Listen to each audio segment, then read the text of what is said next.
Hello, my beautiful planty people, and how are you doing today? I hope you are doing great I hope you are doing great. I am doing amazing. Today I saw a video, and I'm totally reusing somebody else's idea, and when I do that, I give full credit. I believe that it was Nick Pileggi. I believe. If I'm wrong, please correct me, but I think that he did this video and I was like, that is such a cute idea. Not often do we give ourselves enough credit, and I think every now and then we deserve a little pat on the back. So today I am going to show you the top 5 plants in my collection that I am most proud of. Now they could be for different reasons. You know, it could be a rags to riches story. It could be you know, a plant that I saved. It could be, you know, for whatever reason.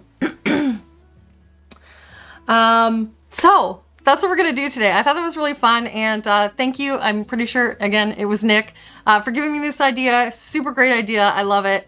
Thank you for unknowingly letting me borrow the idea.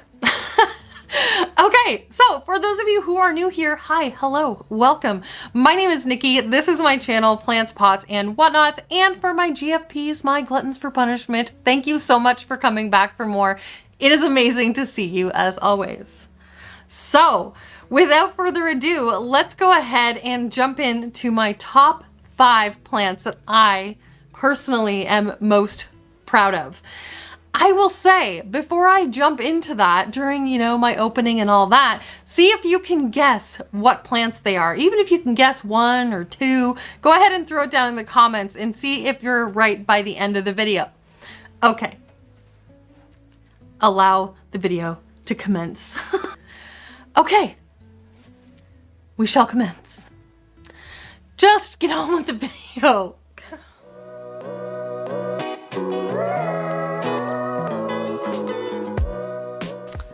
Okay, have y'all made your guesses yet?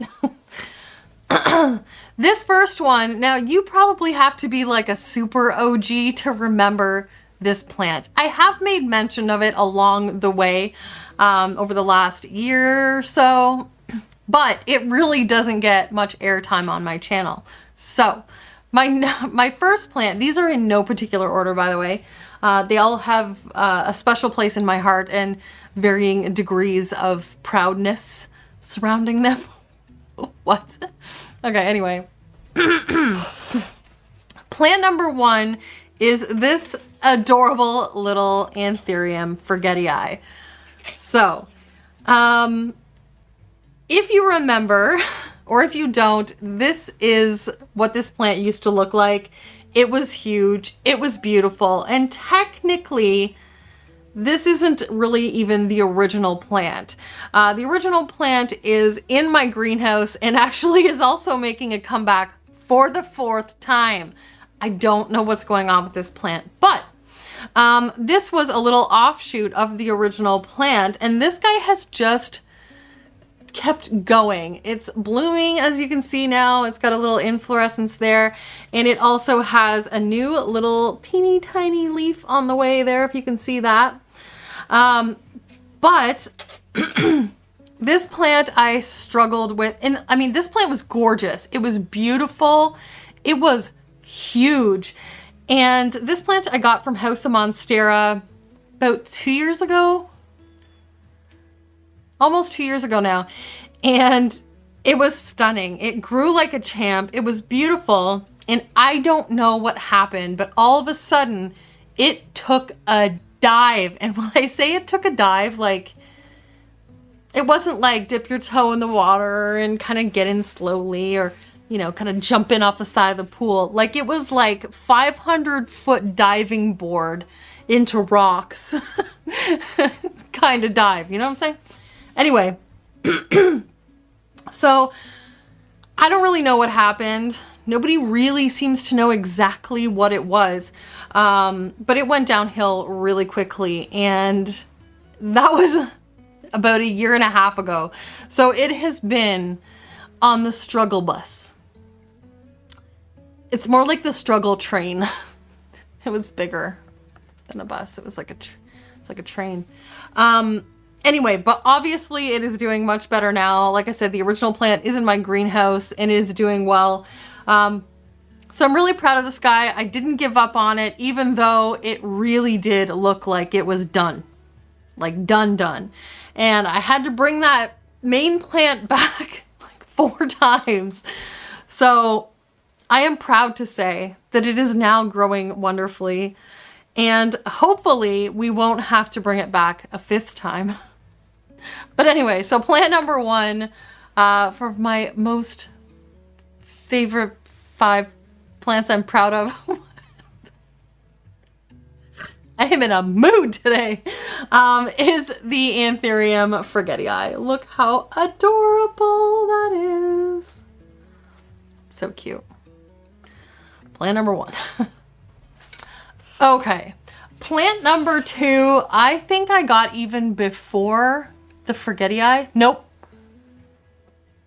Shortly after the Forgetty Eye. Anyway, it was like 2 years ago. And I bought this plant. Oh, you probably already saw what it was. Oh.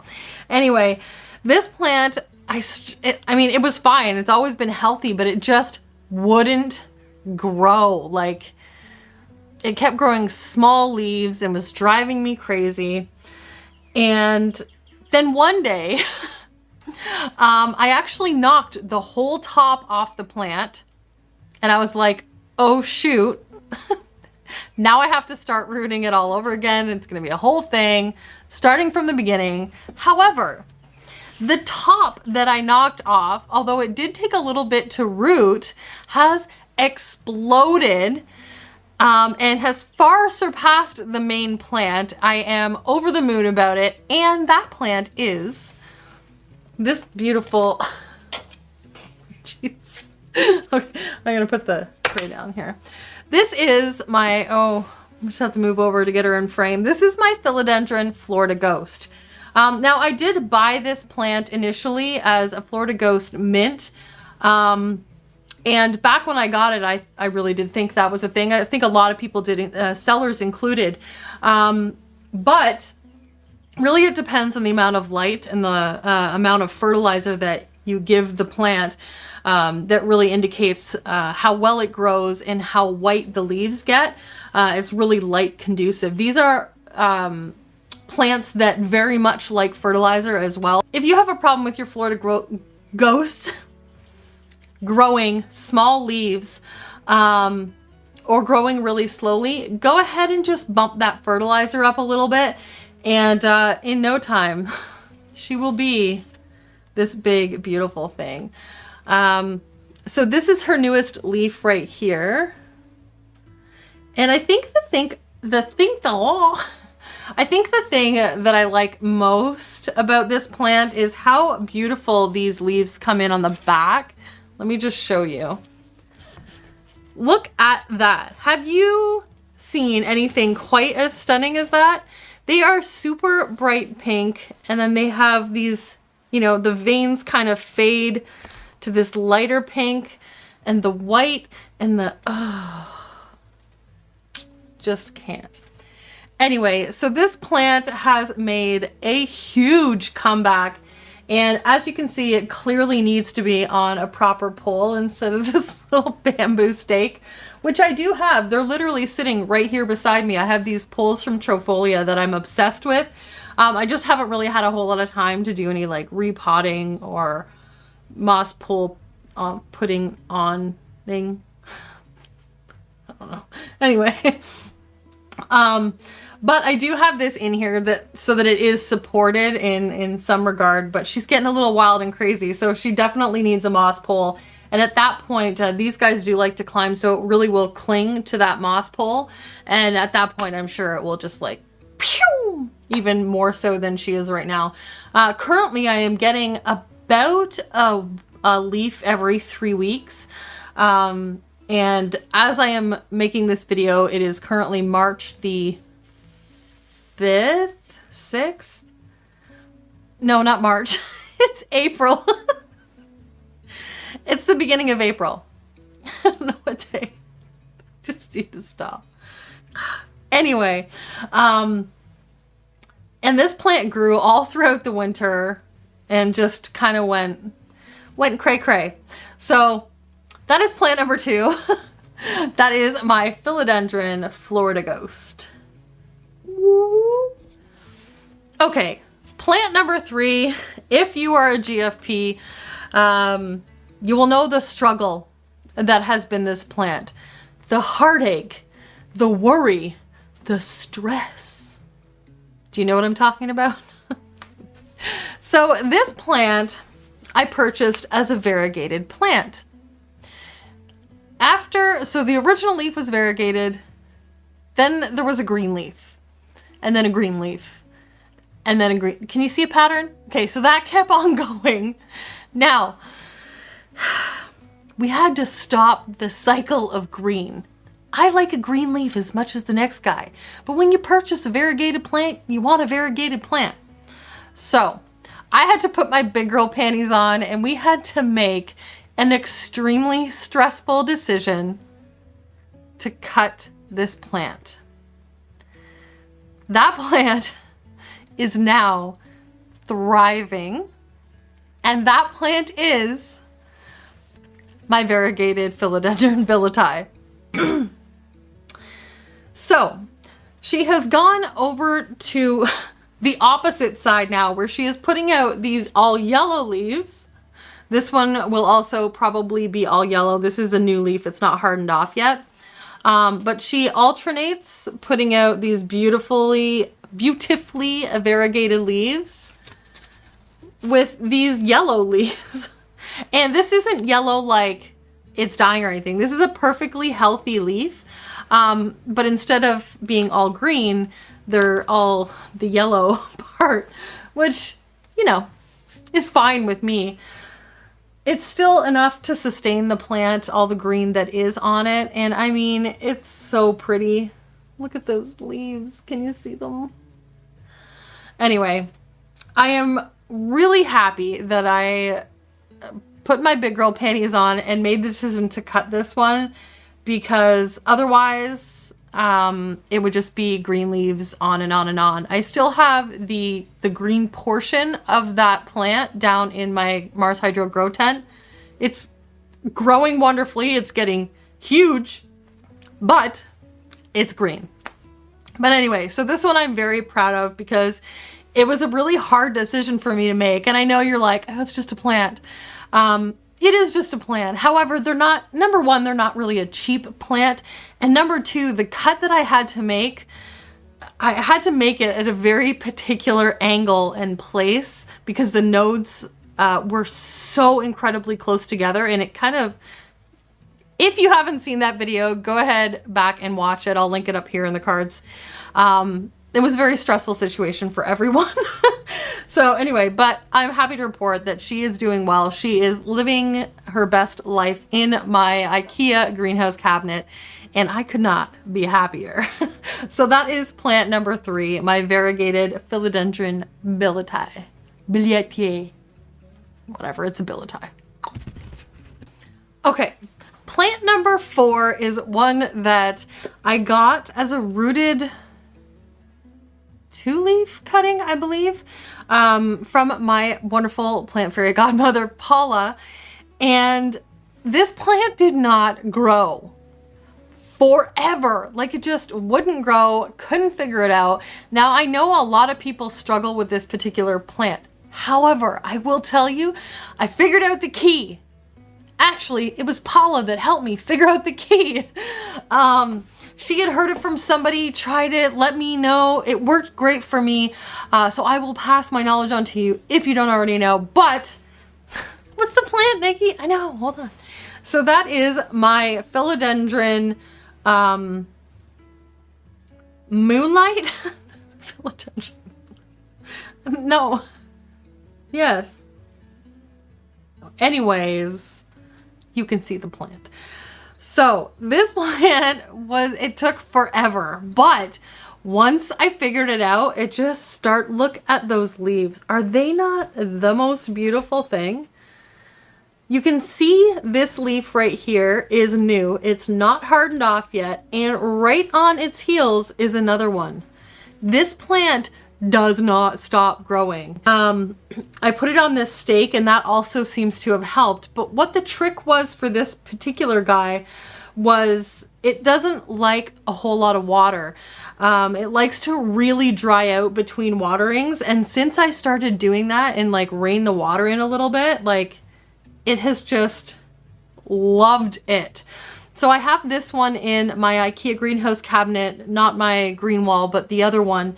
And it's just thriving in there. Now I had it out of that before and it was still doing really well. So I don't think it's the humidity. I just think it's how I'm caring for it.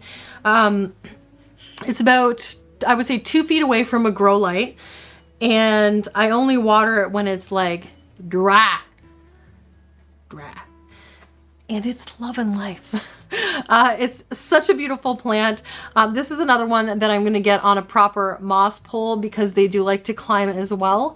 And now that I figured this one out, I think I want to try the dark form. So the Trubia Moonlight dark form. So it's very, very similar, but the leaves are much darker. Kind of like a similar green to like a Standeliana, maybe a little bit darker. So now I have this one and I got it. So now I have to have them both because they're a pair, they're a set, you know, you gotta collect them all. That's the theory I'm running with. Okay, let's move on to the last plant that I am proud of. Let me see if you can guess what this last plant is. Okay, I kind of had to angle the camera funny because I need you to see this. And I'll get you some closer up shots. But I think this is, like if I had to rank them, this is probably, it's pretty close up there. So this is my Monstera De Baya. I got this about a year ago and it was maybe a foot tall. And it was on a plank of wood and it fairly quickly grew off that plank of wood and I had to figure out a better option. So if you've been around, you already know this story, but then I got this, I think it was about a 4-foot live edge piece of wood. So it wasn't just the edges, it was like the whole front. It was like, it looked like bark, but it was wood. Do you know what I'm saying? Oh my God, help me out here. Anyway, so it started growing up that, and then I was like, okay, I'll put it here because that's a good spot. If it wants to grow more, I can always put a longer plank on it, and then it can just grow up the plank in this space. Well, it grew much faster than I had anticipated. It grew off the plank, so the plank ends right here. And as soon as it hit, it never really attached to this piece of wood, but once it hit the wall, which isn't a textured wall, it's just a plain old painted wall, it gripped on and went, whew, it shot up like crazy. And as you can see, so this right here, if you can see that, is its newest leaf right there. And this one just opened, really opened this morning. It has 4 fenestrations and these leaves are really starting to get big and eventually it will let go and they will hang. And so as you can see, it's not far away from the ceiling at this point. I've probably got maybe 3 leaves left before it hits the ceiling. So I'm not really sure what I'm gonna do when it hits the ceiling. Do I let it just keep going? Do you think it'll crawl across the ceiling? Do you think it will release before then? What do you guys think? What would you do if you were in my situation once this guy hits the ceiling and it hasn't released yet? What would you do? I mean, I really don't want to cut it. Like, I really don't. But I'm really curious just to see what it's capable of doing, what it's going to do when it gets that high. I don't know. What are your thoughts? Anyway, this guy I'm really proud of just because, I mean, this doesn't really happen indoors a whole lot. I think I just really lucked out with the location, the humidity, the light. I don't know what it was. That's not to say you guys can't grow yours this big inside. I think I just happened to luck out early getting getting it in the right place to do what it wanted to do. So it definitely is possible. But this guy I've been through it with. So for a while there, it wasn't doing so well, and then it got thrips. So I battled with thrips with this plant for about a good solid year. Not to the point where it was like devastating the plant by any means. Like I was very on top of it, but I just couldn't seem to get rid of them. It was driving me nuts. Anyway, so we've managed to eradicate the whole thrips situation. You can see that there is, so one leaf was lost right here. And this one, I think this was a watering issue, actually, is the reason why this leaf came out funky. It came out like literally like a half a leaf. But as soon as I recognized what that issue was, I corrected it. And since then, as you can see, it's been throwing out these massive, massive leaves. So this is definitely one that, so this is right at the top of my stairs. My stairs are right here. So when you come into my house, this is one of the first things that you see, and it is quite insane to look at. People are like, is that climbing up your wall? And I'm like, yeah, it just has a mind of its own. It just does its thing and does what it wants to do. And, I'm okay with that. I love it. I absolutely love it. Like, I'm going to need to repaint this wall. Anyways, so let it pull a little paint. But I'll try to insert some clips here of the little feet. I know they're not really feet, but they look like little like centipede legs. It's really cute. Anyway, it's cute and really creepy. So I'll insert some footage of that here because it's just really, really neat to see. But you can see from the photo that it's actually gripping so hard. It's almost pulling the paint a little bit away from the wall. But this guy is stuck on there. Like I'm pushing on this pretty hard and it's not moving. Like it is solid. I don't know. Like if I was ever to take this off, I would be terrified to ruin the plant because it is on there good.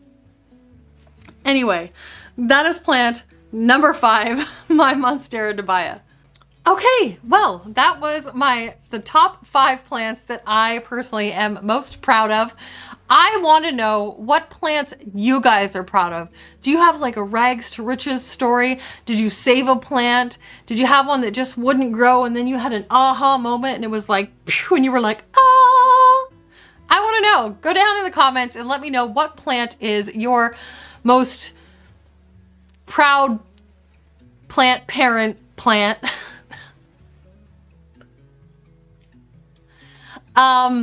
And why. If you want to tell me why, if you just want to tell me the plant, that's great too. I would love to hear what your proudest plant moment is. Okay, I will go ahead and wrap it up. I want to thank all of you guys so much for liking and watching and commenting and subscribing. If you're not subscribed already, please consider doing so. It is a huge help to my channel and I personally really do appreciate it. I would like you all to have an amazing and wonderful day, night, week, month, and year. I love you all to bitty bits and I'll see you in the next video. Mwah!